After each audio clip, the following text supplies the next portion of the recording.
विद्यार्थी मित्रों, मैं वीडी सिंह फ्रॉम विवेकानंद विद्यालय आज आपको कक्षा 11 जीव विज्ञान के चैप्टर नंबर 7 में संयोजी ऊतक के बारे में बताऊंगा। उपकला ऊतक के बारे में मैं पूरा डिस्कस कर चुका हूं इससे पिछले लेक्चर में।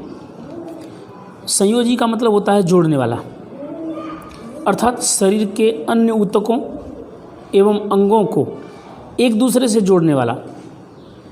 एक दूसरे से जुड़े वो ठीक, साथ में आलम्ब के लिए आधार भी दे या अन्य किसी रचना से जुड़ा हुआ हो, इसलिए ये नाम दिया जाता है। यह ऊतक बहुतायत यानी बहुत अधिक मात्रा में एवं विस्तृत रूप से फैला हुआ है।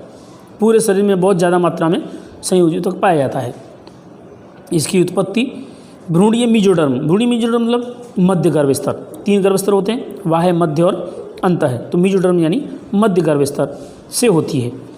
रक्त को छोड़कर सभी संयोजी ऊतकों में कोशिका संरचनात्मक प्रोटीन के बने तंतु, कोलेजन, इलास्टिन और मैट्रिक्स स्रावित करती हैं। रक्त की कोशिकाएं मैट्रिक्स स्रावित नहीं करती और कोशिका विभाजन भी नहीं करती, इसलिए रुधिर ऊतक को संयोजी ऊतक के रूप में स्थान विवादास्पद भी माना जाता है। यहाँ संयोजी ऊतक के प्रकार देखें तो 2 प्रकार के बताए गए हैं। शिथिल संयोजी ऊतक यानी कि सघन संयोजी, लचीले। दूसरे सघन संयोजी, मतलब ये कि सघन रूप से जुड़े हों। और तीसरे होते हैं विशिष्टीकृत, जो विशिष्ट रूप से रूपांतरित हो जाते हैं। लेकिन मुख्य 2 प्रकार हैं, शिथिल और सघन। शिथिल संयोजी ऊतक में अधिक मैट्रिक्स मतलब आधारक जीव द्रव्य या अंतरकोशीय द्रव्य, कम तंतु क्या होंगे, फाइबर्स कम होंगे। लेकिन सघन में अधिक तंतु होंगे और मैट्रिक्स कम होगा। इसकी ये पहचान है। शिथिल मतलब ढीले रूप से लगे होंगे तो मैट्रिक्स ज़्यादा होगा, सघन रूप से तंतु लगे होंगे तो तंतु ज़्यादा होंगे और मैट्रिक्स कम होगा। सीधी सी बात है। शिथिल संयोजी ऊतक को 2 भागों में बांटा गया, अंतराली और वसीय योजी ऊतक, एरियोलर और एडिपोस। वसीय मतलब वसा वाले। इसी प्रकार से सघन संयोजी में सघन नियमित और सघन अनियमित, और विशिष्टीकृत में ये कंकाली संयोजी ऊतक और तरल संयोजी ऊतक। तरल संयोजी ऊतक में रुधिर आता है, लसिका आती है, और कंकाली में उपास्थि और अस्थि आती हैं। इस प्रकार से ये यहाँ वर्गीकरण है। बात करें, सबसे पहले हेडिंग डालें शिथिल संयोजी ऊतक यानी लचीले। इस ऊतक में कोशिका एवं तंतु एक दूसरे के अर्ध तरल आधारीय द्रव्य मैट्रिक्स में शिथिलता से जुड़े रहते हैं। जैसे कि एग्जाम्पल त्वचा गर्तिका ऊतक, यानी त्वचा और गर्तिका, अंदर की शरीर की रचना के साथ त्वचा के जुड़ाव जो त्वचा के नीचे पाया जाता है।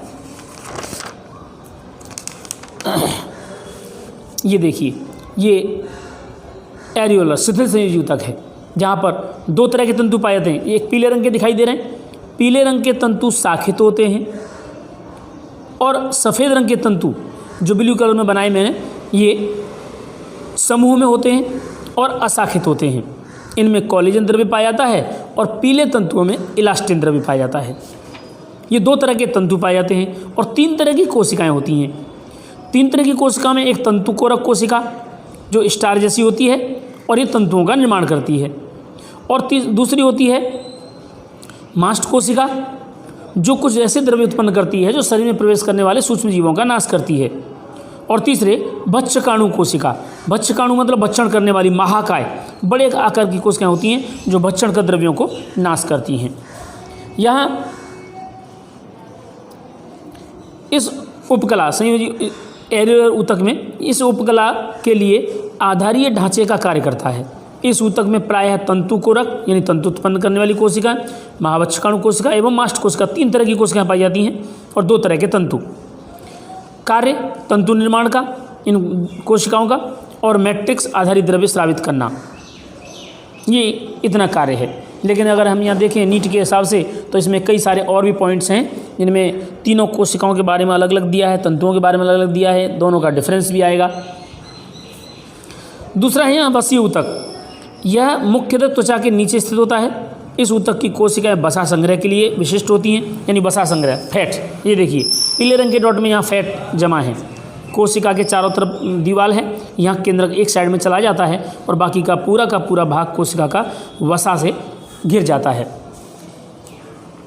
भोजन के दो पदार्थ उपयोग में नहीं आते। जो पदार्थ, जैसे कि जो भोजन कम रह जाता है, वेस्ट बचता है, उस सारे भोजन को वसा के रूप में रूपांतरित कर शरीर में संग्रहित कर लेते हैं। आपने देखा होगा ज़्यादा मात्रा में चर्बी युक्त पदार्थ खाने से शरीर मोटा हो जाता है, मतलब कि वसा ऊतकों में इकट्ठी हो जाती है। श्वेत, दो तरह की वसा होती है, एक श्वेत वसा और भूरी वसा। नीट में देखेंगे तो श्वेत वसा और भूरी वसा के बारे में काफ़ी डिस्कस किया गया है, लेकिन यहाँ तुम्हें ज़्यादा डिस्कस करने की आवश्यकता नहीं है। सघन संयोजी ऊतक, इनमें तंतु एवं तंतु कोशिकाएं दृढ़ता से व्यवस्थित होती हैं। नियमित संयोजी ऊतक और अनियमित संयोजी ऊतक में बांटा गया है। सघन नियमित ऊतक में तंतु कोरक समांतर तंतु के गुच्छों के बीच में कतार में उपस्थित होते हैं। यानी कि ये देखिए, घना नियमित, यहाँ पर ये तंतु पीले रंग के तंतु दिखाई दे रही हैं बीच में पूरे, और बीच में कोशिकाएं बिखरी हुई पड़ी हैं। एग्जाम्पल है कंडराएं। कंडरा मतलब जो स्नायु जुड़े रहते हैं, पेशी का अस्थि के साथ जोड़ना, जो हमारी हड्डियों को जोड़ते हैं, हड्डियों से ये जो बाइसेप बनाते हैं, उस तरह की पेशियां इसमें आती हैं। स्नायु एक अस्थि को दूसरी अस्थि जोड़ने वाले, ये दोनों इसके अंदर आते हैं नियमित संयोजी ऊतक में। कोलेजन तंतु का गुच्छा कंडराओं को प्रतिरोधी बनाता है और लचीलापन इसका गुणधर्म है। फ्लेक्सिबिलिटी, लचीले स्नायु के रूप में जाने जाते हैं। हाथ पैर आदि को हिलाने में, घुमाने में कोई अड़चन नहीं पड़ती। दूसरे हैं अनियमित संयोजी ऊतक, जिसमें कोलेजन अधिक होता है। यहाँ पर कोलेजन कम था, यहाँ कोलेजन अधिक होता है। तंतु एवं तंतु कोरक दोनों उपस्थित होते हैं। इनका अभिविन्यास अलग अलग होता है। ये त्वचा में पाए जाते हैं। अभिविन्यास अलग अलग होता है मतलब तंतु सीधे नहीं होते, देखो कहीं से कहीं टेढ़े मेढ़े तंतु हैं, और यहाँ पर ये कोशिकाएं भी कहीं भी बिखरी हुई हैं। कोई एक पर्टिकुलर मैनर के अंदर ये नहीं लगे रहते। नेक्स्ट है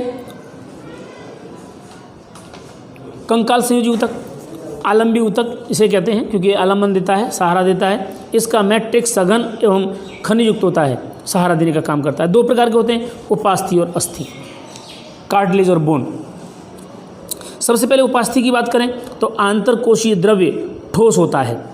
आंतरकोशीय द्रव्य मतलब कोशिकाओं के बीच में द्रव्य आया, ठोस और लचीला होता है, एवं विशिष्ट अनन्य, अनन्य मतलब क्षमता, एवं संपीड़न रोधी, वाइब्रेशन प्रतिरोधी, एवं स्रावित द्रव्य आधात्री बनाते हैं। इनमें से निकलने वाले द्रव्य आधात्री बनाते हैं, जिसे कॉन्ड्रीन कहते हैं। कोषों को कहते हैं कॉन्ड्रोब्लास्ट इंग्लिश में, और द्रव्य होता है कॉन्ड्रीन।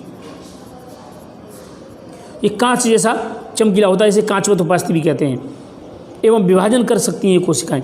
कोशिकाएं 1 और 4 गुहाओं में बंद रहती हैं। जैसे कि यहाँ ये गुहा है, इसके अंदर 1 कोशिका है, ये गुहा है, इसके अंदर 2 कोशिकाएं, कुछ गुहाओं के अंदर 4 कोशिकाएं, 1 से लेकर 4 कोशिकाएं तक गुहाओं में पाई जाती हैं।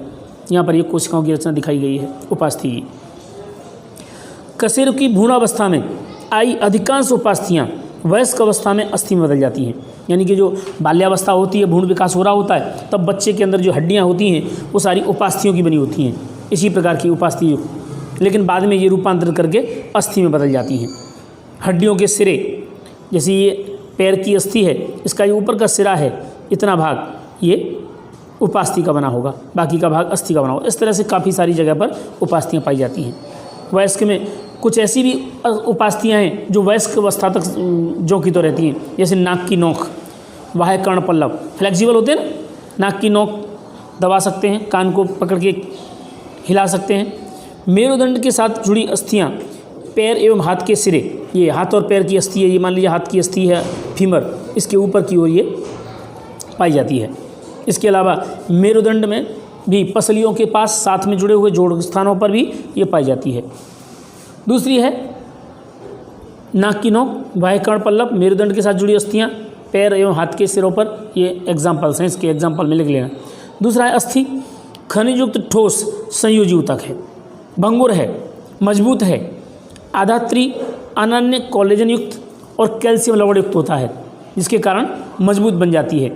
कार्य है अस्थि को मजबूती प्रदान करना। इसके कार्य हैं शरीर के कोमल अंगों की सुरक्षा करना, शरीर का ढांचा बनाना, ऊतकों को सहारा सुरक्षा देना और कुछ मात्रा में रुधिर का निर्माण करना। इसकी रचना अस्थि कोशिकाएं ऑस्टियोसाइट की बनी होती हैं, आधात्री के अंदर रिक्तिकाओं में उपस्थित होती हैं, यानी इसकी जो कोशिकाएं होती हैं बीच में कुछ छोटे छोटे चैम्बर्स होते हैं, उन चैम्बर्स के अंदर पाई जाती हैं।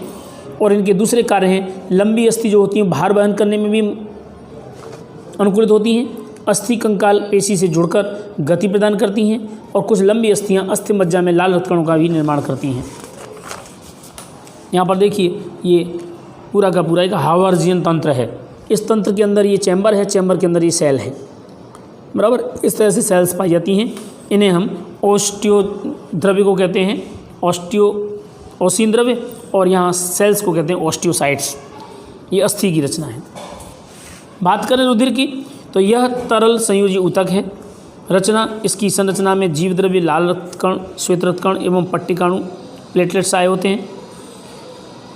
अलग अलग इनके प्रकार बताएंगे।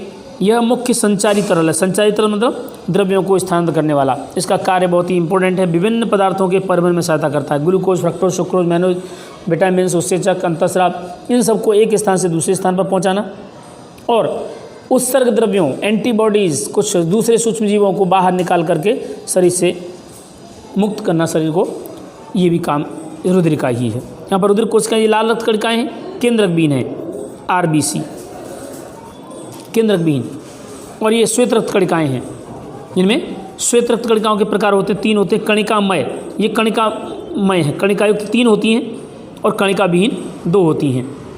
ये बेसोफेज, स्नोफेज और एसिडोफेज, ये लिम्फोसाइट और मोनोसाइट, और ये रक्त पट्टिकाणु जो रक्त कोशिकाओं के टुकड़े के रूप में होती हैं।